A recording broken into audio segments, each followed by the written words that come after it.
ಇಷ್ಟು ದಿನ ನಮ್ಮ ಮನೆಯವರು ಟೌನ್ ಒಳಗಡೆ ಹೋದರೆ ಬೈತಾ ಇದ್ದೆ, ಇವಾಗ ನಾನೇ ಹೋಗಿಂದ್ರು ಕೂಡ ಅವ್ರು ಹೋಗೋ ಪರಿಸ್ಥಿತಿನಲ್ಲಿ ಇಲ್ಲ.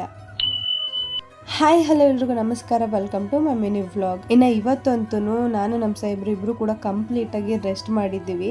ಸೊ ಹಾಗಾಗಿ ವ್ಲಾಗ್ನು ಕೂಡ ನಾನು ಹೆಚ್ಚು ಕಡಿಮೆ ಆಫ್ಟರ್ನೂನಿಂದನೇ ಸ್ಟಾರ್ಟ್ ಮಾಡಿಕೊಂಡೆ. ನೆನ್ನೆ ಕಂಪೇರ್ ಮಾಡಿದ್ರೆ ಇವತ್ತು ನನಗೂ ಕೂಡ ಸ್ವಲ್ಪ ಸುಸ್ತು ಕಡಿಮೆ ಆಗಿದೆ. ಬಟ್ ನೈಟ್ ಆದರೆ ಸ್ವಲ್ಪ ಸುಸ್ತು ಅನಿಸುತ್ತೆ. ಮ್ಯಾನೇಜಬಲ್ ಆಗೇ ಇದ್ದೀನಿ ನಾನು. ಇನ್ನು ನಮ್ಮ ಸಾಹೇಬ್ರು ಅಷ್ಟೇ, ಅವರು ಕೂಡ ಸ್ವಲ್ಪ ಪೇಯ್ನ್ ಕಡಿಮೆ ಆಗಿದೆ ಅಂತಲೇ ಹೇಳ್ತಾ ಇದ್ದಾರೆ. ಸೊ ಇಷ್ಟು ದಿನ ಮನೇಲಿ ಇದ್ದು ಹೊರಗಡೆ ಫುಡ್ ಎಲ್ಲ ಅವಾಯ್ಡ್ ಮಾಡಿಬಿಟ್ಟಿದ್ರಲ್ಲ, ಹಾಗಾಗಿ ಅವರೇನೆ ಏನಾದರೂ ಸ್ವೀಟ್ ತಂದ್ಕೊಡು, ಜೊತೆಗೆ ಬಾಳೆಹಣ್ಣು ತಿನ್ಬೇಕು ಅನ್ನಿಸ್ತಾ ಇದೆ ತಂದ್ಕೊಡು ಅಂತ ಕೇಳಿದ್ರು. ಅವ್ರು ಕೇಳೋದು ಹೆಚ್ಚ, ನಾನು ತಂದ್ಕೊಡೋದು ಹೆಚ್ಚ ಅಂತ ಹೇಳ್ಬಿಟ್ಟು ಸ್ವಲ್ಪ ಹೊತ್ತು ಅವ್ರನ್ನ ರೇಗಿಸ್ಕೊಂಡು ಅದಾದಮೇಲೆ ಹೋಗಿ ತಂದ್ಕೊಟ್ಟೆ.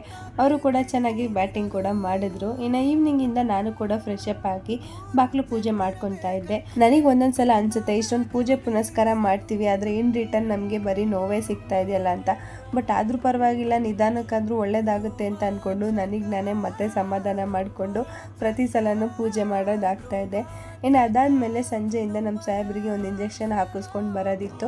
ಸೊ ಅವರೂ ಕೂಡ ಫ್ರೆಶ್ ಅಪ್ ಮಾಡಿಸ್ಕೊಂಡು ರೆಡಿ ಮಾಡಿಸ್ಕೊಂಡು ಸೀದಾ ಟೌನ್ ಒಳಗಡೆ ಹೊರಟ್ವಿ. ಇನ್ನು ಇಷ್ಟು ದಿನ ಅವರೇನಾದರೂ ಕೆಲಸ ಅಂತ ಹೇಳ್ಬಿಟ್ಟು ನನ್ನನ್ನೊಬ್ಳನ್ನೇ ಮನೇಲಿ ಬಿಟ್ಟು ಟೌನ್ ಒಳಗಡೆ ಹೋಗ್ತಾ ಇದ್ರಲ್ಲ, ಆವಾಗ ನಾನೇ ಬೈತಾ ಇದ್ದೆ.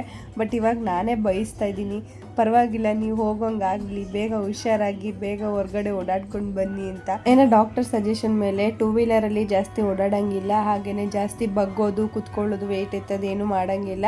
ಎಲ್ಲಾದರೂ ಹೋಗ್ಬೇಕಂದ್ರೆ ವಾಕಬಲ್ ಡಿಸ್ಟೆನ್ಸಲ್ಲಿ ಇದ್ದರೆ ಹೋಗಿ ಅಂತ ಹೇಳಿದ್ದಾರೆ. ಹಾಗೆ ಕಂಪ್ಲೀಟ್ ರೆಸ್ಟ್ ಹೇಳಿದ್ದಾರೆ. ಸದ್ಯಕ್ಕೆ ಒಂದು ವಾರದಿಂದ ಅದನ್ನೆಲ್ಲ ಫಾಲೋ ಮಾಡ್ತಾ ಇದ್ದೀವಿ. ಆದಷ್ಟು ಬೇಗ ಅವರಿಗೆ ಪೂರ್ತಿ ನೋವು ಕಡಿಮೆ ಆಗಿ ಅವ್ರ ಮುಖದಲ್ಲಿ ಮೊದಲಿದ್ದಿದ್ದು ಕಳೆ ನೋಡಿಬಿಟ್ರೆ ನನಗೆ ಅಷ್ಟೇ ಸಾಕು ಅನ್ನಂಗೆ ಆಗಿದೆ.